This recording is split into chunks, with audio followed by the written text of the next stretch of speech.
You got to punch it before you munch it. You got to lick it before you stick it. You got to work it before you jerk it. Boom, sha-la-la-la-la, boom.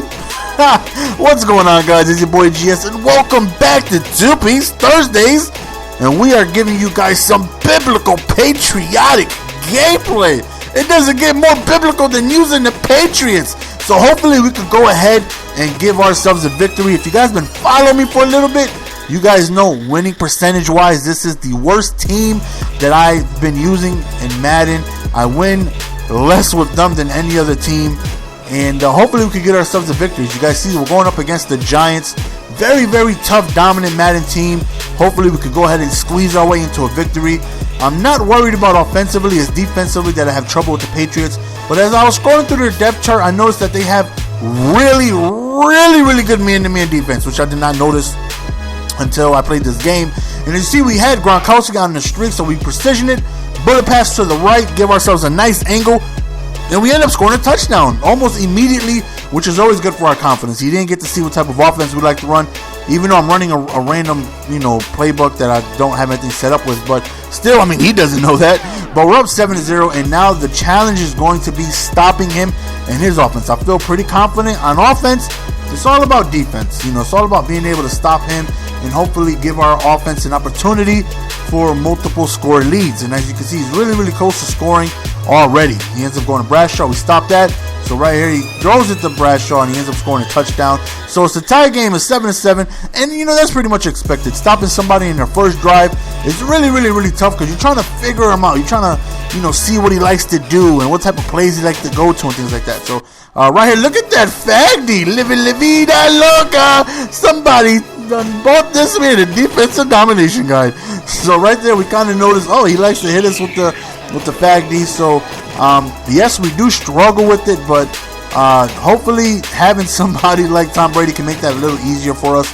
We try a screenplay, get shut down. So 3rd and 6, we need this to avoid a punt, and we're looking, and we thankfully get, I don't know how he held on to that, but Lloyd ends up holding on to that ball. And again, the precision streak was wide open.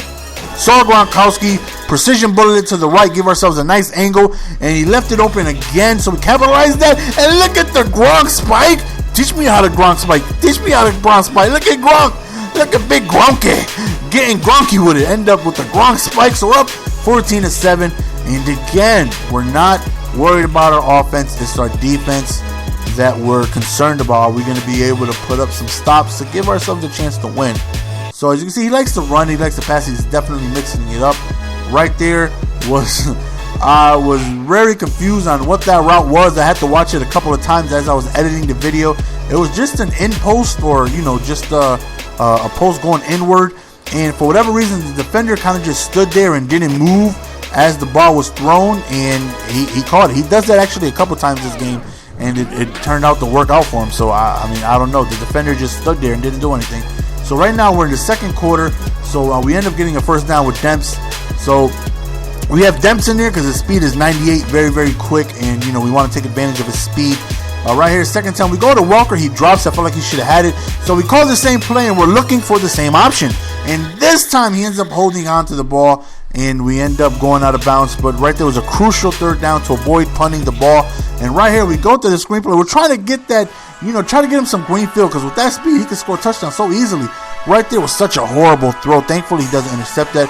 So 3rd and 7 right here. We're standing in the pocket. We're looking to find anybody, but we end up throwing an interception. A really bad read by me again, and that right there hurts because he gets ball back at halftime, so he has that extra possession. So now he has an opportunity to score and get ball back at halftime later on. So that right there could play a major factor. And so right now we're a little frustrated with ourselves. It was just a completely bad read. I mean, he wasn't even close to being open. But right there, don't test the user. He's so disrespectful. Somebody please give this man a link to my channel and let him know, do not throw the ball my way. So we end up getting an interception over the middle, and now we do one of these. Now we're feeling good. So now we have a chance to regain the lead and be able to make it tougher for him to go ahead and do what we all like to do before halftime. Score, get the ball back, score again, and do it, like a 14-0 swing around.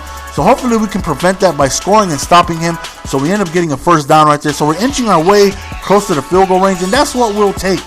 All we want to do is score. We want to go into the half with the lead. Right there was batted down. So 3rd and 6, we try to just sneak our way into field goal range, but we don't get it. So I had a tough decision. I'm like, you know what, we're going to go for it. So we end up catching Gronkowski, and we stopped shy. And the reason why I went for it is, that was really good field position that I didn't want to lose out in. You saw that I wanted to play for the field goal by doing a draw on 3rd and 6 to try and get me a field goal range. It didn't work out. So we decided to go for it, which we usually don't like to do. But we end up capitalizing on a score. So all we need to do is stop him. As you can see, that was a good pass. He's getting really close to field goal range. Another pass, thankfully, he dropped it because he definitely would have been in decent position at that point. So right here, he goes over the middle. Over towards the left, and we end up stopping him. So we go into halftime with the lead. He does receive ball back. So it's a little bit going back and forth. We both made our mistakes. And for the most part, it's a really close game. I've made my mistakes. He's made his mistakes. So far, it's a really, really, really close game. And, again, we're not worried on offense. We feel like the offensive power that they have, we're going to be okay no matter what situation we're in. It's our defense. But so far, I can't complain. Pretty good so far. Right here, he starts moving the ball, as he's been doing pretty much the entire game. He's not having trouble whatsoever. But right there, he keeps on testing the user. Stop thinking that I don't know what I'm doing out there in the middle of the field. And you guys got to rewind that. I was going to slow-mo the bait that I did, but I didn't want so much slow-mo going on. I kind of went towards the right and then baited him and then jumped over the middle and balked and ended up catching an interception. So now we got a chance to go up 2 possessions, and right there was a huge mistake. It was 2nd and 1. I called the screenplay, and as I selected it, I said to myself, why am I going to call the screenplay? He's probably going to run commit or send heavy pressure, thinking I'm going to run the ball. I hiked it. That's exactly what happened. I got sacked. I fumbled. He recovered. And yeah, that right there was just a stupid decision by me. I don't know why I went in and called that, but he ends up tying the game right there. And now we got to have amnesia. We got to forget about that bad, horrible play calling by me and try our best to remain focused on offense and give the ball to our playmakers, which clearly is our tight ends. Demps has really good speed, so we're trying to get him on the edge. We're trying to be able to get some type of room to be able to have him running upfield. Right there, we go over to Walker, and he drops it again. He's having trouble holding on to the ball while getting hit. So we go back to it for the 2nd time this game, and we end up getting it. And when I mean 2nd time this game, I mean replaying the same play because he dropped it the first time. Right here, 2nd and 10, and what do you know? Look what's open. Big Gronk with the precision streak. We'll take it. He keeps leaving it open. We'll keep going to it. And right there, Dems breaks a tackle, gets it to the 2-yard line. We try fullback dive. He run commits it, stuffs it. So then we figure, okay, if he run commits down again, we're going to try the toss, see if that works. And thankfully, it ends up working. So we're up 28-21. And at this point, as long as we keep scoring, he's forced to play catch up. And hopefully we get another mistake. Hopefully he can throw in the coverage, or, we get a couple batted balls, anything that we can get the ball back with the lead and hopefully be able to kill clock and things like that. But there is that post that I was talking about. The defender just kind of stands there, doesn't do anything. So he's in really, really good position to score. He's only a couple first downs away from getting into the red zone. Standing in the pocket, he looks, he goes over towards the left, and he ends up catching that. And the very next play, I guess he tried the same route, but I'm sorry, son. No soup for you, 3-piece. Is that our 3rd interception? I believe so. We end up catching another interception, and now we have an opportunity to put this ball game away. You look at the play clock. We're going to waste as much time as possible. We're going to try to not let him see the ball. As long as we have the ball, he can't win. So we're going to try and run the ball, kill the clock, and force him to waste his timeouts. So right here on 2nd and 4, we do a quick throw to Dempsey, and we get a first down. That's exactly what we want. And right here, he called the timeout. And right there, look at Dempsey. He's so strong. Again, he's so strong. That man is biblical. And he fumbles the football. He fumbles the ball after 2 broken tackles. And he recovers.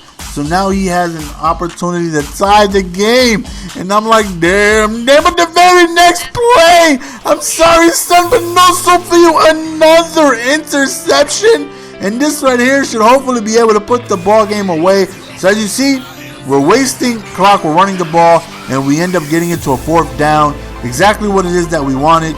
So we get it to 4th down. We're killing the clock, and we punted the ball back. And now we need a crucial stop right here with no timeouts left. Not too much time left. We should be able to be okay. At least we're thinking so. He's got 40 seconds to score. No timeouts. We're, playing our cover 3. We got good man-to-man defense. But right there, first play, nice precision streak over the middle. He's really close to scoring.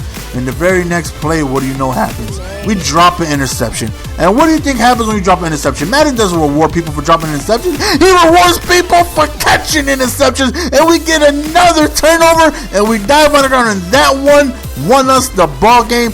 Our defense comes through. Who would have thunk? 1, I won the game with the Patriots, and 2, we won because of our defense, and we won 12 points. You dropped something, son. 13 points. Let me taste 12 of those. Thank you. Come again. So then we end up going on his record. As you can see, he was pretty much unbeatable. He was 24-1 at that point when he faced me.